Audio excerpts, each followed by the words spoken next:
প্রিয় শিক্ষার্থীরা, আজ আমরা নুরুল উদ্দিনের কথা মনে পড়ে যায় কবিতাটি লাইন বাই লাইন ধরে ব্যাখ্যা করব। আশা করি তোমরা কবিতাটি দেখবে এবং আমার লেকচার শুনবে, তাহলে এই কবিতাটা সম্পর্কে তোমাদের যে ভীতি আছে সেই ভীতিটি আর আশা করি থাকবে না। তাহলে আসুন এবার আমরা কবিতাটি পড়া শুরু করি এবং তার মূল বিষয়কে জানার চেষ্টা করি। নীলক্ষা আকাশ নীল, হাজার হাজার তারা ওই নীলে অগণিত, আর নিচে গ্রাম গঞ্জ হাট জনপদ লোকালয় আছে ৬৯,০০০। অর্থাৎ এখানে কবিতার লাইন দুটির সারমর্ম হচ্ছে, কবি গ্রাম বাংলার অমলিন সৌন্দর্যকে এখানে তুলে ধরেছেন। গ্রাম বাংলার মাথার উপরে আকাশ, আর সেই আকাশে আছে হাজার হাজার তারা, আর ওই আকাশের নিচে আছে গ্রাম গঞ্জ হাট জনপদ লোকালয় ও ৬৯,০০০ গ্রাম। ধাবল দুধের মতো জ্যোৎস্না তার ঢালিতেছে চাঁদ পূর্ণিমার। আর এই যে জনপদ, এই জনপদের উপরে পূর্ণিমার চাঁদ সাদা দুধের মতো আলো ছড়াচ্ছে। প্রিয় শিক্ষার্থীরা, এই ৩ লাইনের মধ্য দিয়ে আমরা বুঝলাম বাংলার প্রকৃতির যে অপরূপ সৌন্দর্য কবি এখানে তুলে ধরতে সমর্থন হয়েছেন। এই ৩ লাইনের মধ্যে কোনো নেগেটিভ দৃষ্টিভঙ্গি এখন আমরা দেখতে পাইনি। এবার আমরা পরের লাইনে যাব। নষ্ট ক্ষেত নষ্ট মাঠ নষ্ট নদী বীজ নষ্ট, বড় নষ্ট যখন সংসার। অর্থাৎ এই লাইনটি আমরা ধরে ধরে ব্যাখ্যা করব। প্রিয় শিক্ষার্থীরা দেখো, এই লাইনের মধ্য দিয়ে কবি কি বলতে চেয়েছেন। অর্থাৎ কবি বিরুদ্ধ পরিবেশের কারণে সব কিছু নষ্ট হয়ে গেছে এটা বলার চেষ্টা করেছেন। এবার আমরা বিস্তারিত দেখব। বিরুদ্ধ শক্তির আগ্রাসন যখন চারিদিক গ্রাস করে নিয়েছে, তখন কবির কাছে সব কিছু অস্থির অসহ্য মনে হয়। বাংলার অবারিত ক্ষেত মাঠ নদী সমাজ সংসার সব কিছুর উপরই এই পরাশক্তির প্রভাব। কবি দেখতে পান এই প্রভাবে সকল কিছুই নষ্ট হয়ে যাচ্ছে, তাদের প্রভাবে সুন্দর পরিবেশ নষ্ট হচ্ছে, সংসারে মানুষের মাঝে বাড়ছে কষ্ট অশান্তি। তাই কবি ক্ষেত মাঠ নদী বীজ সংসার সব কিছুকে নষ্ট বলেছেন। তখন হঠাৎ কেন দেখা দেয় নীলক্ষার নীলের তীব্র শীষ দিয়ে এত বড় চাঁদ। প্রিয় শিক্ষার্থীরা, তোমরা একটু মনোযোগ সহকারে দেখবে। তীব্র শীষ এখানে প্রতিবাদের প্রতীক এবং বড় চাঁদ মানুষের আশার প্রতীক, অর্থাৎ সম্ভাবনার প্রতীক। যখন সবকিছু নষ্ট হয়ে গেছে, ঠিক তখনই আবার এই নীলক্ষার নীলে এক প্রতিবাদী চরিত্র, যিনি আশার আলো নিয়ে আগমন করেছেন, আর যেটা কবির কাছে কিছুটা অবাস্তব মনে হয়েছে। এটা কিভাবে সম্ভব? অতি আকস্মাৎ স্তব্ধতার দেহ ছিঁড়ে কোন ধ্বনি কোন শব্দ কিসের প্রবাদ। অর্থাৎ কবি এই লাইনের মধ্য দিয়ে বাংলার যে জাগরণ, সেই জাগরণটাকে কবি বোঝানোর চেষ্টা করেছেন। যখন শত্রুরা দেশকে জিম্মি করে সমস্ত কিছু শুষে নিচ্ছে, চারিদিকে হাহাকার ধ্বনি প্রকম্পিত হতে হতে স্তব্ধতায় নিমগ্ন হয়ে গেছে, তখন সমস্ত স্তব্ধতাকে ছাপিয়ে ভেসে আসে জাগরণের ধ্বনি। সে ধ্বনিতে মানুষের মনে শক্তি সঞ্চারিত হয়, সে ধ্বনি মানুষকে সাহসী করে তোলে। সেই জাগরিত ধ্বনি মানুষকে শত্রুর বিরুদ্ধে রুখে দাঁড়াতে শেখায়। প্রিয় শিক্ষার্থীরা, আমরা তাহলে এই লাইনের মানেটা জেনে গেলাম। এবার আমরা দেখব পরের লাইন। গোল হয়ে আসুন সকলে, ঘন হয়ে আসুন সকলে, আমার মিনতি আজ স্থির হয়ে বসুন সকলে। কবি মিনতি করছে যে আজ জাতির একটি সংকটকালীন সময়, এই সংকটকালীন সময়ে আমাদের একে অপর থেকে দূরে থাকলে হবে না, অর্থাৎ জাতির এই সংকট নিরসনে আমাদের সকলে একসাথে বসতে হবে, আমরা সবাই একতাবদ্ধ হতে হবে। আর এই একতাবদ্ধ হয়ে কবি কিছু শোনাতে চান। এবার আমরা দেখব কবি কি শোনাতে চান। অতীত হঠাৎ হাতে হানা দেয় মানুষের বন্ধ দরজায়, অর্থাৎ দরজায় বিপদ এসে কড়া নাড়ছে, যার সাথে অতীতের ঘটনার সাদৃশ্য রয়েছে। অতীতের ঘটনার সাদৃশ্যটা কি? অর্থাৎ ব্রিটিশ ব্রিটিশ শাসন আমলে বাংলার কৃষকদের উপর যে অত্যাচার নির্যাতন নেমে এসেছিল, ঠিক তারই প্রতিধ্বনি কবি আজকে দেখতে পাচ্ছেন। এই তীব্র স্বচ্ছ পূর্ণিমায় নুরুল উদ্দিনের কথা মনে পড়ে যায়। কালঘুম যখন বাংলায়, তার দীর্ঘ দেহ নিয়ে আবার নুরুল উদ্দিন দেখা দেয় মরা আঙিনায়। অর্থাৎ নুরুল উদ্দিনের কথা মনে পড়ে যায়। কবি কি বলতে চেয়েছেন? কবি বারবার নুরুল উদ্দিনের কথা মনে পড়ে যায়, কারণ নুরুল উদ্দিন ইতিহাসে অন্যায়ের বিরুদ্ধে দাঁড়ানো এক প্রতিবাদী চরিত্র। কবি অতীত সংগ্রামের ইতিহাসে কাতর। যখনই মনে পড়ে বাংলা দীর্ঘদিন দুর্দশাগ্রস্ত ছিল, বাংলায় অত্যাচার বৃদ্ধি পেয়েছে, যখনই বাংলা দেশদ্রোহী দ্বারা আক্রান্ত হয়েছে, যখন বাংলার বাক স্বাধীনতাকে হরণ করা হয়েছিল, সেসব ইতিহাস মনে পড়লেই কবি নুরুল উদ্দিনের কথা মনে পড়ে যায়। নুরুল উদ্দিন অন্যায়ের প্রতিবাদ করেছিলেন, তার প্রদত্ত আহ্বানে সারা দিয়ে অন্যায়ের বিরুদ্ধে রুখে দাঁড়িয়েছিল দেশের মানুষ। কবিতায় যখনই চারিদিকে অরাজকতা দেখেন, তখনই নুরুল উদ্দিনের কথা মনে পড়ে যায় বলেছেন। আর যখন বাংলার মানুষ কালঘুম, অর্থাৎ চিরনিদ্রায় চিরনির্জীব হয়ে আছে, ঠিক তখনই আবার নুরুল উদ্দিন তার দীর্ঘ দেহ নিয়ে এই বাংলায় দেখা দেয়।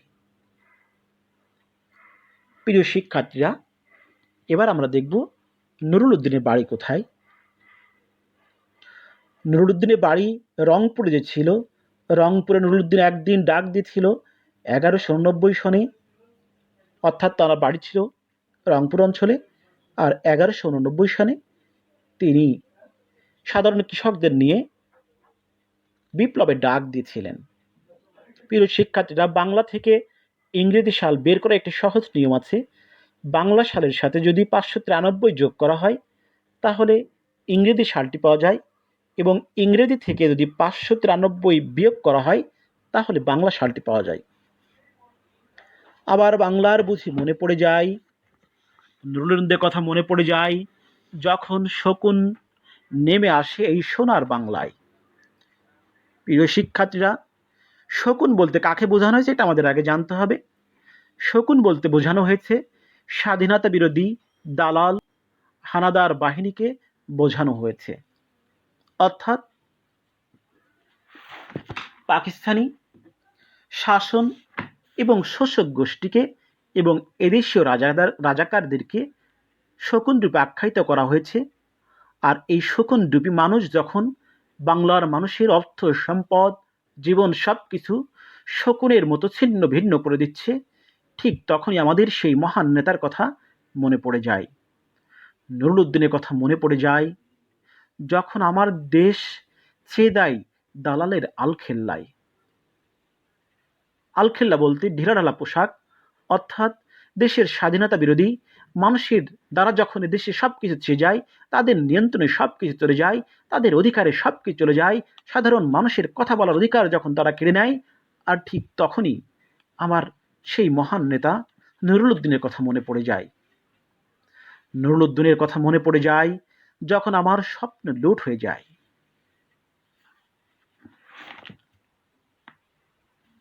অর্থাৎ এদেশের মানুষ স্বপ্ন দেখেছিল একটি স্বাধীন, সার্বভৌম, মানবিকতাপূর্ণ, আদর্শিক রাষ্ট্র গড়ে তোলা, কিন্তু তারা দেখে যে পাকিস্তানি শাসন এবং শোষণের নির্যাতনের ফলে, অত্যাচারের ফলে, তাদের লুণ্ঠনের ফলে আমাদের সেই স্বপ্ন সবকিছু ধূলিসাৎ হয়ে যাচ্ছে।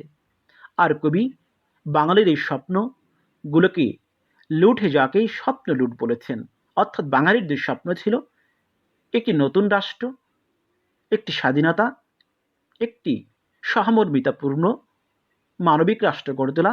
সেই স্বপ্ন ধূলিসাৎকে এখানে বোঝানো হয়েছে। নুরুল উদ্দিনের কথা মনে পড়ে যায়, যখন আমার কণ্ঠ বাজেয়াপ্ত করে নিয়ে যায়।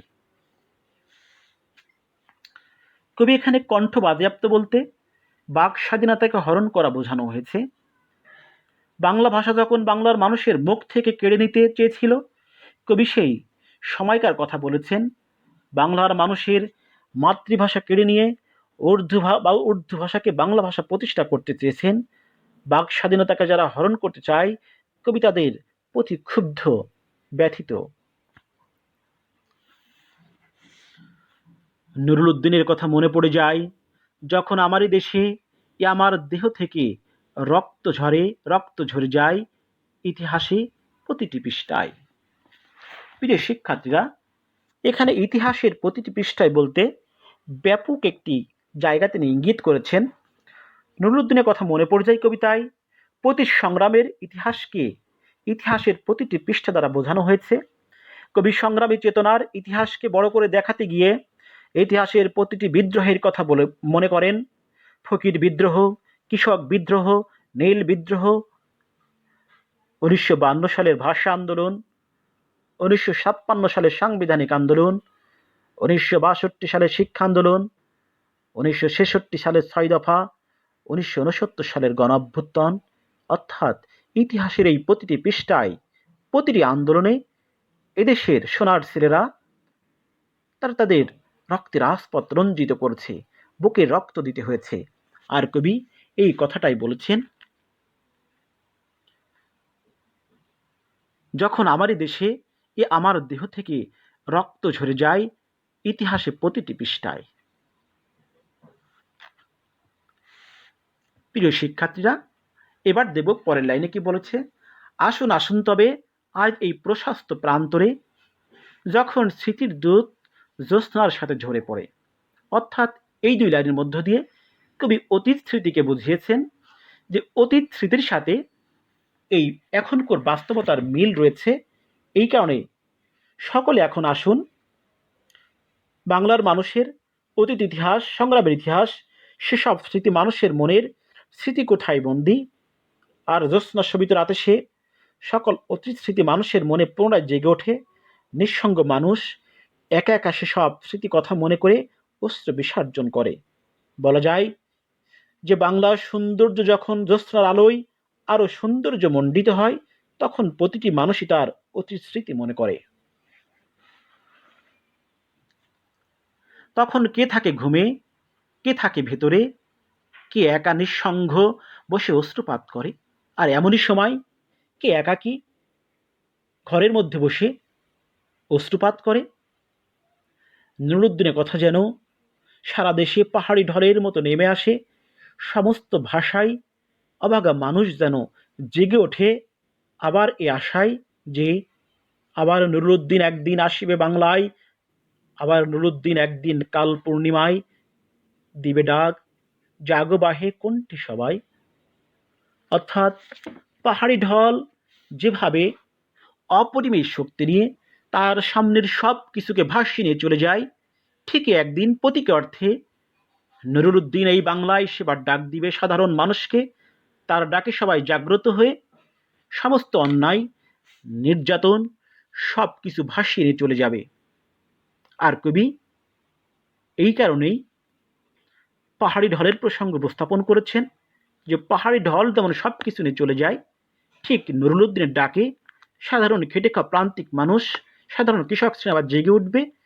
আর তার ফলে সব অন্যায়, অত্যাচার, নির্যাতন সব কিছু বাংলার বুক থেকে চলে যাবে। প্রিয় শিক্ষার্থীরা, এটাই ছিল আমাদের কবিতার লাইন বাই লাইন। আশা করি তোমরা কবিতাটি বুঝতে পেরেছ। কবিতাটির আগের ক্লাস এবং এই ক্লাসটি তোমরা একটু মনোযোগ সহকারে পড়লে কবিতাটি বোঝা যেমন সহজ হবে, এখান থেকে যে কোনো প্রকারের প্রশ্ন তোমরা উত্তর করতে পারবে। আর কবিতাটির মূল যে সূত্র, এটা মাথায় রাখবে ব্রিটিশ বিরোধী আন্দোলন থেকে আমাদের যে স্বাধিকার আন্দোলন, এই দুইটি আন্দোলনের সমন্বয় সাধন করা। আর দুইটি সমন্বয় সাধন করার মধ্য দিয়েই কবি আমাদের এই কবিতাটি উপস্থাপন করেছেন বা লিখেছেন। প্রিয় শিক্ষার্থীরা, আমি তোমাদের এই কবিতার আলোচনার পরে আমি তোমাদের কিছু বহু নির্বাচনী প্রশ্ন এবং কিছু সৃজনশীল প্রশ্ন তোমাদেরকে দিয়ে দিব। আশা করি তোমরা প্রশ্নগুলো বাসাতে অনুশীলন করবে। তাহলে তোমাদের এই কবিতা সম্পর্কে আশা করি আর কোনো রকম কোনো বিভ্রান্তি, ভয় থাকবে না। প্রিয় শিক্ষার্থীরা, ভালো থাকো, আমার জন্য দোয়া রেখো। আজকে এখানেই শেষ। আল্লাহ হাফেজ।